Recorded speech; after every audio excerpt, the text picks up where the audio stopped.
Hey everyone, and welcome back to the channel. Today, we're diving into a story you might think you know, the real origin of Thanksgiving. It's a tale that's much more complex and fascinating than just a simple harvest feast. It all begins not in America, but across the ocean in 16th century England. At that time, England was in the middle of some serious religious drama. A group known as the Puritans had some major disagreements with the established church and the government.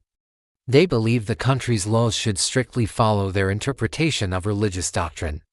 They wanted to purify the Church of England of anything they saw as too Catholic.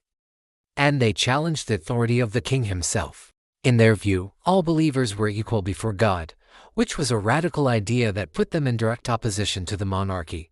This conflict eventually boiled over into the English Civil War. And, to put it simply, the Puritans lost, facing persecution and unable to create the society they envisioned at home. Many of them started looking for a new beginning. Their plan, to build their ideal religious society in a distant, new land, and that land was America.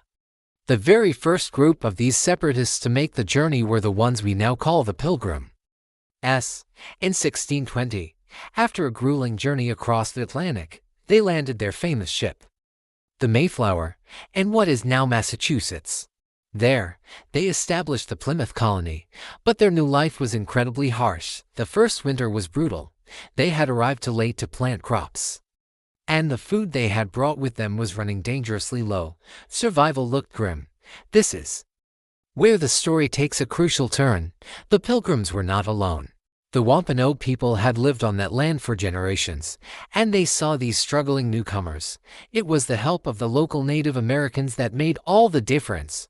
In particular, a man named Squanto, often known as Squanto, played a vital role. He had a remarkable and tragic backstory of his own, having been kidnapped and taken to Europe, only to return and find his entire village wiped out by disease. Despite this, Squanto acted as an interpreter and a guide. He taught the Pilgrims how to cultivate corn, where to fish, and how to forage for edible plants. Essentially, he showed them how to survive in this new environment. Without this help, it's almost certain the Plymouth colony would have failed. So, when the fall of 1621 rolled around, the Pilgrims' situation had completely changed, thanks to the knowledge shared by their native American neighbors. Their harvest was successful and plentiful. They finally had enough food to get them through the coming winter. To celebrate this incredible turnaround and to give thanks to God for their survival and their bountiful crops, the colonists organized a feast. They invited the Wampanoag people, including their leader, Massasoit, to join them.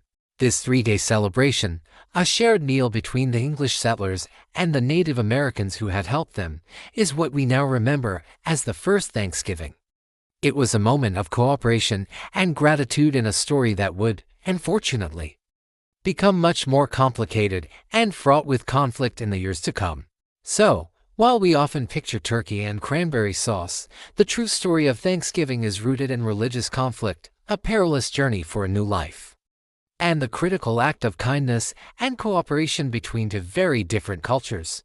Yes, a powerful reminder of the complex history that has shaped the world we live in today. Thanks so much for watching. If you found this story interesting, please hit that like button and subscribe for more deep dives into history. Let me know in the comments what you think, and we'll see you in the next video.